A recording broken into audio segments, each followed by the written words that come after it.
Hello everyone, today is 29th of July. Today I want to teach you IT, Information Technology. This is your IT first chapter, Communication Skill. तो सबसे पहले हम इसके meaning के बारे में बात करेंगे. What is the meaning of communication.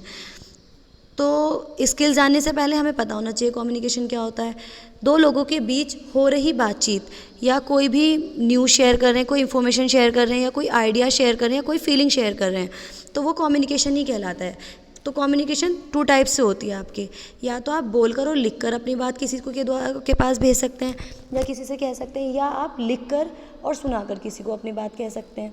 तो ये आपका क्या कहलाता है, कम्युनिकेशन कहलाता है. जैसे कि आप किसी से फ़ोन पर बात कर रहे हैं, है ना, या आप अपने फ्रेंड से क्लास में अपने बात कर रहे हैं, तो वो क्या कहलाता है, कम्युनिकेशन कहलाता है. तो सबसे पहले हम इसके इंट्रोडक्शन के बारे में बात करेंगे. तो इंट्रोडक्शन हेडिंग डालेंगे और फिर लिखेंगे communication is the process of transferring और शेयरिंग इन इंफॉर्मेशन बिटवीन 2 और मोर पीपल. जब आप 2 या 2 से अधिक लोगों के बीच में कोई भी इंफॉर्मेशन शेयर करते हैं, है ना, या कोई भी बात शेयर करते हैं, वो क्या कहलाता है, कम्युनिकेशन कहलाता है. It is a 2 way process of reaching mutual understanding. किसी की बात को समझना ये 2 तरीके से पॉसिबल हो सकता है. In which participate not only exchange information. ज़रूरी नहीं है कि आप उनसे कोई इन्फॉर्मेशन ही एक्सचेंज कर रहे हो, आप उनके साथ अपने आइडियाज़ शेयर कर सकते हैं, न्यूज़ शेयर कर सकते हैं, है ना, फीलिंग शेयर कर सकते हैं. तो ये सब आपका क्या कहलाता है, कम्युनिकेशन कहलाता है. किसी को मैसेज देना और उससे फीडबैक लेना भी क्या कहलाता है, कम्युनिकेशन कहलाता है. और ये 2 वे होते हैं किसी भी कम्युनिकेशन करने के लिए. ठीक है, तो अब हम सबसे पहले इसके फर्स्ट सेक्शन की बात करते हैं. Session 1, introduction of communication. ठीक है, तो सबसे पहले आप इसमें what is the meaning of communication डालेंगे. तो कम्युनिकेशन क्या होता है, the word communication come from the Latin word. ये आपका कहाँ से आया है, ये लैटिन वर्ड से आया है वर्ड आपका. ठीक है, जिसका मीनिंग होता है कम्युनिकेट, मीनिंग टू शेयर. मतलब कम्युनिकेट का मतलब होता है कि अपनी फीलिंग किसी के साथ शेयर करना. ठीक है, तो you can see that communication is sharing of information. तो इन शॉर्ट आप क्या कह सकते हैं, किसी के साथ अपनी इंफॉर्मेशन शेयर करना कम्युनिकेशन कहलाता है. ठीक है, इसके बाद हम बात करते हैं इंपॉर्टेंस ऑफ कम्युनिकेशन. कम्युनिकेशन के लिए कौन सी चीज़ इंपॉर्टेंट होती है, your ability to communicate clearly and share thoughts, feelings और ideas will help you in all your relationship. तो किसी भी रिश्ते को कायम रखने के लिए किस चीज़ की ज़रूरत होती है, उसके साथ अपनी फीलिंग शेयर करना, अपनी थॉट शेयर करना, अपनी इन्फॉर्मेशन शेयर करना. तो इसको ना 3 पार्ट्स में इन्होंने डिवाइड किया है, जो कि बहुत इंपॉर्टेंट पार्ट्स हैं इसके. कौन कौन से पार्ट्स हैं, एक तो है आपका इन्फॉर्म, एक है इन्फ्लुएंस और एक है आपका एक्सप्रेस, जो कि नाम से ही आप इसको समझ सकते हैं. इन्फॉर्म का मतलब किसी को कोई भी इंफॉर्मेशन देना. You may be required to give fact और इन्फॉर्मेशन टू समवन. कोई भी इंफॉर्मेशन किसी को देना, उसको क्या कहलाता है, वो कम्युनिकेशन का इंपॉर्टेंट पार्ट कहलाता है. सपोज़ करिए आपके एग्ज़ाम्स है, तो एग्ज़ाम्स होने से पहले आपको क्या मिलती है, टाइम टेबल मिलता है, डेट शीट मिलती है ना. तो वो डेट शीट आपको क्या होती है, आपको इन्फॉर्म किया जाता है कि इस डेट से बेटा आपके एग्जाम से. तो ये क्या है, एक इन्फॉर्मेशन है. तो हुई ना ये कम्युनिकेशन का इंपॉर्टेंट पार्ट. इसी तरीके से होता है इन्फ्लुएंस. जैसे कि कम्युनिकेशन करनी है किसी से आपको, तो कोई आपकी बात क्यों सुनेगा, यदि आप उसको इन्फ्लुएंस करेंगे. अगर आप बेतुकी बात करेंगे तो कोई आपकी बात क्यों सुनेगा, नहीं सुनेगा. यदि आप उसको इन्फ्लुएंस करेंगे तो वो आपकी बात इजीली सुनेगा. तो इसलिए किसी से भी कॉन्वर्सेशन करने के लिए आपको क्या ज़रूरी है, उसको इन्फ्लुएंस करना ज़रूरी है. तो आपके वर्ड्स ऐसे होने चाहिए कि आप उसको इन्फ्लुएंस करें. ठीक है, फॉर एग्ज़ाम्पल आपकी टीचर आपको पढ़ा रही है. अगर आपकी टीचर आपको पढ़ा रही है और आपको वो चीज़ अच्छे से समझ आ रही है, तो वो आपको इन्फ्लुएंस कर रहा है. अगर आपको वो चीज़ समझ ही नहीं आ रही है, तो वो क्या है, तो आप इन्फ्लुएंस नहीं हो रहे, तो आपको पढ़ने में कोई इंटरेस्ट ही नहीं आएगा. तो इन्फ्लुएंस होना ज़रूरी है. इसी के साथ आपका थर्ड पार्ट है आपका एक्सप्रेस फीलिंग. किसी के साथ अपनी फीलिंग एक्सप्रेस करना. लेकिन हर किसी के सामने हम अपनी फीलिंग एक्सप्रेस नहीं कर सकते. तो हमें ये भी पता होना चाहिए कि हमें किसके सामने अपनी जो फीलिंग्स है वो एक्सप्रेस करनी है. तो यहाँ पर जो कम्युनिकेशन साइकिल और कम्युनिकेशन स्किल्स ये चैप्टर आपका दिया गया है, तो इसमें यही है, ये आपकी बेसिक नॉलेज है. जब आप किसी के साथ बिजनेस करते हैं तो किस तरीके से आप उसको इन्फ्लुएंस कर सकते हैं, कैसे आप उसके के साथ अपने आइडिया शेयर करेंगे, है ना. तो इसी के साथ आपके इसमें एलिमेंट्स ऑफ कम्युनिकेशन आता है, एक पॉइंट, इंपॉर्टेंट पॉइंट है. तो जैसे कि एलिमेंट वो चीज़ होती है जो कि किसी भी चीज़ की छोटी से छोटी यूनिट होती है. तो इसको इन्होंने 2 पार्ट्स में डिवाइड किया है. तो मतलब डिवाइड क्या क्या है, मतलब इसको दो भागों में ये बांट सकते हैं, मतलब दो तरीके से आप अपनी बात किसी के सामने रख सकते हो। Communication is a two way exchange of information. किसी के साथ कम्युनिकेशन करने के लिए आपको दो चीज़ें चाहिए, ठीक है, गिविंग एंड रिसीविंग, किसी से इंफॉर्मेशन लेना और किसी को मैसेज देना। तो वो आप दो तरीक़ों से कर सकते हैं, जैसे कि आप स्पीकिंग एंड राइटिंग, या तो आप उसे बोलकर कर सकते हैं या उसको आप लिख कर सकते हैं। दूसरा तरीका है रीडिंग एंड लिसनिंग, सुनकर और बोलकर, है ना, पढ़कर और सुनकर भी आप इसको क्या कर सकते हैं, इंफॉर्मेशन दे सकते हैं और ले सकते हैं, ठीक है। तो ये थे आपके 3 इम्पॉर्टेंट पार्ट, इन्फॉर्म, इन्फ्लुएंस और एक्सप्रेस। हेडिंग डालकर और स्टार बनाकर ये आप करेंगे, ठीक है। जैसे कि इन्होंने एक ये चार्ट भी दे रखा है, तो जैसे कि आपकी मदर है, आपसे पूछे वे आर यू गोइंग, आप कहाँ जा रहे हो, ठीक है, आस्किंग फॉर इन्फॉर्मेशन, तो ये एक तरीका हुआ कम्युनिकेशन करने का या इन्फॉर्मेशन देने का। तो आपने उनको आंसर दिया I am going to home, तो वहाँ पर आप अपनी मदर से बोल रहे हैं कि मैं अपने घर जा रहा हूँ। कोई टीचर भी पूछ सकता है ये बात आपसे, है ना, या कोई फ्रेंड भी पूछ सकता है, या आप अपनी मदर से बोल सकते हो I am going to school, I am going to market, है ना, कुछ भी बोल सकते हैं। तो इस तरीके से क्या हुआ, ये आपका कम्युनिकेशन करने का एक तरीका हुआ, जो कि आप इन्फॉर्मेशन दे रहे हैं कि भाई आप कहाँ जा रहे हैं, भाई हम वहाँ जा रहे हैं। तो मैसेज देना और लेना, यानी कि गिविंग एंड रिसीविंग, ये 2 पार्ट्स होते हैं इसके, ठीक है। इसमें एक चार्ट के थ्रू इन्होंने समझा भी रखा है।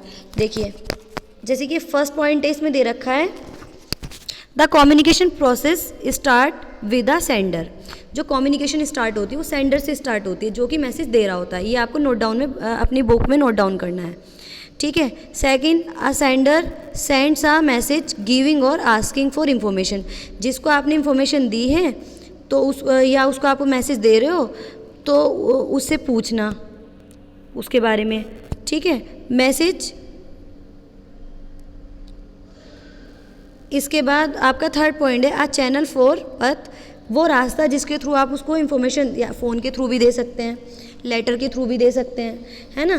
तो किस चीज़ के थ्रू आप अपनी इन्फॉर्मेशन वहाँ पर भेज रहे हैं, एक ये चीज़ ज़रूरी होती है। एक होता है आपका रिसीवर, रिसीवर जो वो इन्फॉर्मेशन आपकी ले रहा है ना। The message is receive by the receiver. और फिफ्थ है आपका the receiver reply to the sender, फिर वो वापस से अपना मैसेज, जो भी इंफॉर्मेशन आपने उसको दी है और उसका जो भी फीडबैक रहा है वो फिर वापस आपको देना। तो ये पूरा चैनल क्या कहलाता है, ये एलिमेंट्स ऑफ कम्युनिकेशन कहलाते हैं। तो इसको आप चार्ट को अपनी बुक में नोट डाउन कर लेंगे। इसके बाद आपका आता है पर्सपेक्टिव इन कम्युनिकेशन। तो इसमें आप क्या कहते हैं कि perspective are ideas, views and fixed way of thinking, these some things affect your communication. ये आपकी कुछ पार्ट्स हैं जो कि आपकी कम्युनिकेशन को क्या करते हैं, प्रभावित करते हैं। को आपके आइडियाज़, आपके व्यूज़, आपके सोचने का तरीका, है ना। For example if you have fixed idea, आपने किसी चीज़ के लिए कोई आइडिया बना लिया। योर टीचर और फादर इज़ स्ट्रिक्ट, आपने सोच लिया कि मेरे पापा और मेरी जो टीचर हैं वो क्या है, स्ट्रिक्ट है ना। Even then they are being friendly, अगर आप उनसे फ्रेंडली होना चाहते हैं। You may think they are scolding you, even thought they are polite, तो आप उनसे पोलाइट बोलेंगे, नहीं तो वो आपको पीट देंगे इन सम वे, या आपको वो झाड़ देंगे, है ना। Other may also fixed ideas about you which effect what ever you से to them.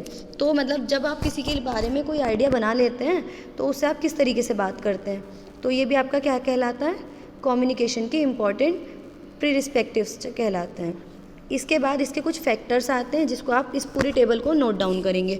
Factors affecting perspectives in communication. देखिए एक तो लैंग्वेज होता है, देखिए इसमें इन्होंने ये कहा है कि लैंग्वेज हमारा इम्पॉर्टेंट रोल प्ले करता है कम्युनिकेशन में। In case of you are incorrect word, suppose करो, देखो लैंग्वेज क्या होती है, एक तो आपकी मदर टंग होती है। मदर टंग आप किसी से भी, आप अपने आसपास के एरिया में जो भी लोग रहते हैं उनके साथ आप क्या कर सकते हैं, इंफॉर्मेशन, आइडियाज़, फीलिंग शेयर कर सकते हैं, ठीक है। अब आपको बिजनेस के लिए या कहीं भी बाहर जाना है, ठीक है, लेकिन उसको आपकी मदर टंग नहीं आती, तो आपको एक सेकंड लैंग्वेज सीखनी पड़ेगी, है ना।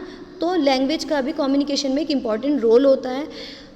तो उसके अंदर आपको ग्रामर सिखाई जाती है, बहुत सारी चीज़ें आपको बेसिक से सिखाई जाती हैं, जो कि लैंग्वेज जो है अपना, जैसे कि आज के टाइम में आप देखते हैं विदेशों में भी, आसपास के क्षेत्रों में भी इंग्लिश को सबसे ज़्यादा इंपॉर्टेंस दी जाती है, क्योंकि आप किसी से भी बिज़नेस करने के लिए भी इस लैंग्वेज को इसलिए ऊपर रखा जाता है क्योंकि मोस्टली प्लेसेस पर यही लैंग्वेज बोली जाती है। तो ये अपना एक इम्पॉर्टेंट रोल प्ले करते हैं। तो ये हमें लैंग्वेज हमारी बहुत अच्छी होनी चाहिए, क्योंकि जैसे आपकी लैंग्वेज अच्छी होगी तो आप सामने वाले को अपनी बात समझा पाएंगे। यदि आप सामने वाले की लैंग्वेज नहीं समझते या अपनी लैंग्वेज आपकी लैंग्वेज वो सामने वाला नहीं समझता, तो आप अपनी इन्फॉर्मेशन उसको कैसे देंगे? तो यहाँ तो आपका कम्युनिकेशन क्या हो जाएगा, कम्युनिकेशन हो ही नहीं पाएगा फिर आपका, क्योंकि कम्युनिकेशन करने के लिए दोनों को लैंग्वेज आनी ज़रूरी होती है। फिर है आपका विजुअल परसेप्शन। तो विजुअल परसेप्शन में क्या होता है? Visual perception in the brain's ability to make scan of what we are thought our eyes. मतलब जो बात आप कह रहे हैं तो वही चीज़ आपकी आइज़ में दिखनी भी चाहिए। कभी कभी ऐसा होता है हम किसी को दिखाते कुछ हैं और बोलते कुछ हैं, तो वो चीज़ नहीं होनी चाहिए। जैसे कि हम हेजिटेट हो जाते हैं बहुत बार। तो अगर आपको किसी को अपनी बातों से क्या करना है, इन्फ्लुएंस करना है, किसी के साथ कम्युनिकेशन करनी है ना, तो उसके लिए आपको क्या करना है, आपकी बातें ऐसी होनी चाहिए कि सामने वाले को एकदम अट्रैक्ट कर दें। इसी तरीके से आपका पास्ट का एक्सपीरियंस होता है। तो कोई भी बिज़नेस करने के लिए या कोई भी किसी के साथ कम्युनिकेशन करने के लिए आपका पास्ट का एक्सपीरियंस बहुत अच्छा होना चाहिए। तो ये कुछ टेबल्स में इंपॉर्टेंट पार्ट्स हैं, ये आप लिख लेंगे स्टार बनाकर, ठीक है। फिर इसका लास्ट टॉपिक है आपका इफ़ेक्टिव कम्युनिकेशन। तो कम्युनिकेशन को कौन सी चीज़ प्रभावित करती है? Effective communication can happen if we follow the basic principles of profession communication skills. तो बेटा अगर आपको किसी के साथ प्रोफेशनली बात करनी है तो आपके वो कैसे होने थे, उससे बात करने का तरीका ऐसा होना चाहिए कि आप उसको अट्रैक्ट कर दें, ठीक है। तो इन्होंने इसको 7 पार्ट्स में डिवाइड किया है, ठीक है ना। Clear, concise, concrete, correct, coherent, complete, courteous. There are further explain in figures. देखिए एक फिगर दे रखा है, इसको बहुत अच्छे से समझेंगे। सबसे पहले आपको अगर किसी के साथ कम्युनिकेशन करनी है तो उसके लिए आपको किस तरीके से खुद को पहले अपना तैयार करना होगा। तो आपकी बात करने का तरीका कैसा होना चाहिए? एकदम क्लियर होना चाहिए। Be clear about what you want to say. सबसे पहले आप जो कहना चाहते हैं वो एकदम क्लियर होना चाहिए। ये नहीं कि आप अपनी बात घुमा फिरा कर कह रहे, एकदम क्लियर बोलो। Concise, use simple words and से ओनली व्हाट इज नीडेड। उतना बोलो जितना ज़रूरी है और सिंपल वर्ड्स यूज़ करिए। ये नहीं कि आप अपनी बात घुमा फिरा कर बोलें। फिर उसके बाद है concrete, use exact word and arrays. मतलब जो भी वर्ड्स आप यूज़ कर रहे हैं वो अट्रैक्ट करने वाले होने चाहिए, है ना। जैसे कहते हैं ना 100 बातों में नहीं बोलनी है बात, 2 वर्ड्स में बात कंप्लीट करनी है और वो अट्रैक्टिव भी होनी चाहिए। उसी तरीके से होनी चाहिए correct, use correct spelling and language and grammar.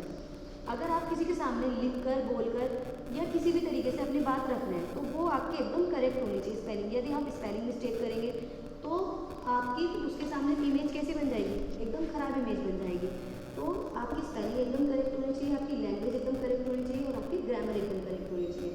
उसके बाद आते हैं आपके current, your word should make sense and should be related to the main topic. जो आप बात कहना चाहते हैं, जो सामने वाले के साथ अपनी बात रखना चाहते हैं, वो क्या होनी चाहिए? एकदम एक तो उस टॉपिक से रिलेटेड होनी चाहिए, दूसरी उसमें कोई सेंस होना चाहिए।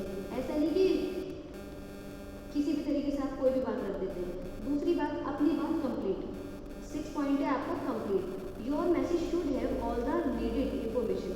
जितनी इंफॉर्मेशन आपको देनी है वो एकदम कंप्लीट होनी चाहिए। ये नहीं कि आप किसी को अधूरी इंफॉर्मेशन दे रहे हैं तो उससे किसी का भी कोई फायदा नहीं होगा। फिर उसके बाद है आपका courteous, be respectful, friendly and honest. हमेशा अपने काम के लिए ईमानदार होना चाहिए और एकदम फ्रेंडली वे में अपनी बात को रख देना चाहिए। ये नहीं कि किसी के सामने डरते हुए आप अपनी बात रख रहे हैं। कभी भी किसी के सामने आप अपनी कम्युनिकेशन कर रहे हैं, कोई बात रख रहे हैं या कोई इन्फॉर्मेशन दे रहे हैं तो उसमें क्या होगा, या तो आपकी बात मान ली जाएगी या उसको रिजेक्ट कर दिया जाएगा। तो हमें बिल्कुल क्या नहीं करना, हमें उस चीज़ से अपना मतलब जो रास्ता उसको चेंज नहीं करना है। तो हमें अपनी बात बिल्कुल ईजी वे में रखनी है, किसी के सामने हेजिटेट नहीं होना है। इसी के साथ इसमें इन्होंने बताया there are different method of communication.